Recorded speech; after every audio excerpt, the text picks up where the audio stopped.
എന്നാൽ പിന്നെ പോയാലോ. അപ്പോൾ ഇന്ന് ഞാൻ എവിടെ ഉള്ളതെന്ന് വെച്ചാൽ ഗ്ലേസർ ബേയിലാണ്. എന്നാൽ പിന്നെ പോയാലോന്ന് പറഞ്ഞാൽ ഞാൻ എവിടെയും തന്നെ പോകുന്നില്ല കേട്ടോ. ഞാൻ ഷിപ്പിൽ തന്നെയാണ്. കണ്ടോ, ഈ എൻ്റെ പിറകിൽ കാണുന്നതാണ് ബ്രിഡ്ജിൻ്റെ അവിടെ ആളുകളൊന്നും നോക്കുന്നുണ്ട്. ഇറ്റ് മീൻസ് ഞാൻ ഇന്ന് എവിടെയാണെന്ന് പറയാം. ഗ്ലേസർ ബേയിലാണ്. ഗ്ലേസർ ബേ എന്ന് പറഞ്ഞാൽ ഒരു സീനിക് വ്യൂ ആണ്. ഞാൻ കാണിച്ചു തരാം. നമ്മൾ 7 days ക്രൂസാണ് നമ്മൾ ഷിപ്പിൽ നോർമലായിട്ടും. ഞാനുള്ള ഷിപ്പിൽ 7 days ക്രൂസാണ് ചെയ്യുന്നത്. അപ്പോൾ അലാസ്ക സീസൺ ആയതുകൊണ്ട് തന്നെ 7 days ക്രൂസ് ചെയ്യുന്നതിൽ ഒരു 1 day സീനിക് വ്യൂ ആയിരിക്കും. സീനിക് വ്യൂ എന്താണെന്നും അത് ഞാൻ കാണിച്ചു തരാം നിങ്ങൾക്ക്. എനിക്ക് ഇങ്ങനെ കാണിക്കുമ്പോഴത്തേക്ക് എൻ്റെ ബാക്കിൽ, ഞാൻ ഷിപ്പിൻ്റെ ഏറ്റവും ഫ്രണ്ടിലാണ് നിൽക്കുന്നത്. അപ്പോൾ ഞാൻ ബാക്കിലെ ക്യാമിൽ കാണിച്ചു തരാവേ. ഞാൻ പറഞ്ഞില്ലേ, ഞാൻ ഷിപ്പിൻ്റെ ഏറ്റവും ഫ്രണ്ടിലാണ് നിൽക്കുന്നതാണ്. ഏറ്റവും ഫ്രണ്ടിൽ പ്രിൻസസിൻ്റെ കൊടിയും കാര്യങ്ങളും സീനിക് വ്യൂ എന്ന് പറഞ്ഞില്ലേ, ഏകദേശം ഇതൊക്കെയാണ് സീനിക് വ്യൂവിൻ്റെ ഒരു വ്യൂ ഇതല്ല കേട്ടോ. നമ്മൾ സീനിക് വ്യൂവിൻ്റെ അങ്ങോട്ട് പോകുന്നതേ ഉള്ളൂ. ഇപ്പം മോർണിംഗ് ഒരു 10 മണി ആയിട്ടേ ഉള്ളൂ. ഇവിടെ ഏകദേശം 2 മണിയൊക്കെ ആകുമ്പോഴാണ് സീനിക് വ്യൂവിൻ്റെ പോയിന്റിലെത്തുന്നത്. സീനിക് വ്യൂവിൻ്റെ പോയിന്റ് നല്ല എന്ന് വെച്ചാൽ ഗ്ലേസർ ബേയുടെ പോയിന്റിലോട്ട് പോകുന്നത് 2 മണിയാകുമ്പോഴാണ് അവിടെ നമ്മൾ റീച്ച് ആവുന്നത്. ഈ കാണുന്ന മൗണ്ടൈൻ എല്ലാം കണ്ടോ, ഈ മൗണ്ടൈൻ സമയമാകുമ്പോഴത്തേക്ക് നമുക്ക് ക്രൂസിങ് ടൈമിൽ നമുക്ക് വന്നത് കാണാനും ഈ ഫോട്ടോ എടുക്കാനൊക്കെ പറ്റും. ക്രൂസിങ്ങിൻ്റെ കാര്യങ്ങൾ ഫോട്ടോ എടുക്കാനും ഒക്കെ പറ്റും. നോക്കിയേ, ഇതുണ്ടോ ബ്രിഡ്ജാണ്, ഈ കാണുന്ന ബ്രിഡ്ജാണ്. ബ്രിഡ്ജിൻ്റെ മുകളിൽ പാസഞ്ചേഴ്സ് നിന്ന് നോക്കുന്നുണ്ട്.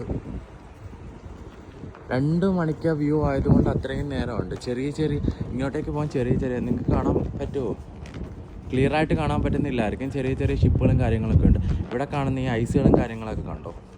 ഇത് ഈ മൗണ്ടൈനിൻ്റെ മുകളിൽ നിന്ന് ചെറുതായിട്ട് ഒലിച്ചു വരുന്ന ഇതുണ്ട് കേട്ടോ. കാണിച്ചു ഇപ്പോൾ മൗണ്ടൈനിൽ ഐസോ കാര്യങ്ങളോ ഒന്നും തന്നെ ഇല്ല. ഈ ചെറുതായിട്ട് കാണുന്നതേ ഉള്ളൂ. ബട്ട് ഗ്ലേസർ ബേയിൽ പോവുകയാണെങ്കിൽ അവിടെ നല്ല രീതിയിൽ മൗണ്ടൈനിൻ്റെ മുകളിലുണ്ട്. ഞാൻ ഓപ്പൺ ഡെക്കിലോട്ട് കയറി വന്ന ടൈമിൽ ഞാൻ ജസ്റ്റ് ഒന്ന് ഇതാവാനായിട്ട് കയറി വന്നത്. അപ്പോഴത്തേക്കും ഞാൻ അറിഞ്ഞില്ല, ഞാൻ ജാക്കറ്റ് കാര്യങ്ങളും ഇടുന്നുണ്ട്. നല്ല തണുത്ത കാറ്റും നല്ല എന്താ പറയുക, നല്ല തണുപ്പുണ്ട് കേട്ടോ. കണ്ടേ, ഐസും കാര്യങ്ങളൊക്കെ കണ്ടോ. ചെറിയ അരുവികളും കാര്യങ്ങളൊക്കെ ഉണ്ട് കേട്ടോ. അരുവിയെന്ന് പറയാൻ പറ്റില്ല, മുകളിൽ നിന്ന് ഐസ് മെൽറ്റായിട്ട് വരുന്നത് നിങ്ങൾക്ക് കാണാൻ സാധിക്കുന്നുണ്ടോ എന്തോ. ഈ ടൈമിൽ നമുക്കിവിടെ ക്രൂസിങ്ങും കാര്യങ്ങളൊക്കെ അലൗഡ് എന്നല്ല, നമുക്ക് ചെയ്യാൻ കഴിയും. ബട്ട് ഒരു ടൈം കഴിഞ്ഞ്, ഇവിടുത്തെ ഒരു ടൈം ആകുമ്പോഴത്തേക്ക്, എക്സാക്ട്ലി ഇവിടുത്തെ ടൈം കറക്റ്റ് എപ്പോഴാണെന്ന് എനിക്കറിയില്ല.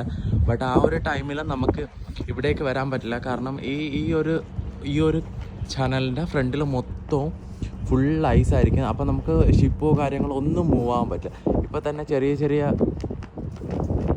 ഇത് പോകുന്നുണ്ട്. ഷിപ്പ് ഇതാണെന്ന് തോന്നുന്നു, ബോട്ടുകളാണെന്ന് തോന്നുന്നു. ഈ ഗ്ലേസർ ബേയുടെ സീനിക് വ്യൂ കാണാൻ പോകുന്നത് വെച്ചാൽ മൗണ്ടൈൻ്റെ നടുക്കുള്ള ചെറിയൊരു തടാകവും കനാല് കണക്കത്തുള്ള ഒരു വേ കൂടെ മാത്രമാണ്. നമുക്ക് ഷിപ്പ് അവിടെ ചെന്ന് കഴിഞ്ഞാൽ തന്നെ അവിടെ നിന്ന് തിരിച്ച് ഇതുവഴി മാത്രമേ നമ്മൾ തിരിച്ചു പോകുന്നത്. ഇതുവഴി തന്നെയാണ്.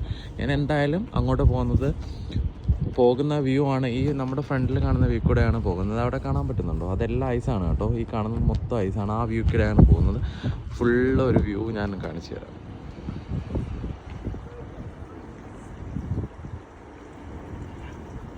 ബ്രിഡ്ജിലെല്ലാം പാസഞ്ചറാണ്. ബ്രിഡ്ജെല്ലാം ബ്രിഡ്ജിൻ്റെ മുകളിലെല്ലാം പാസഞ്ചറാണ്.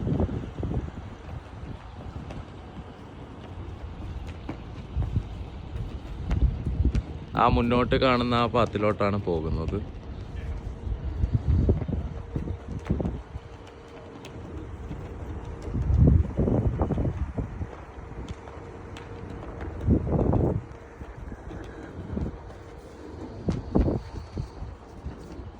അപ്പോൾ thank you so much for watching my video.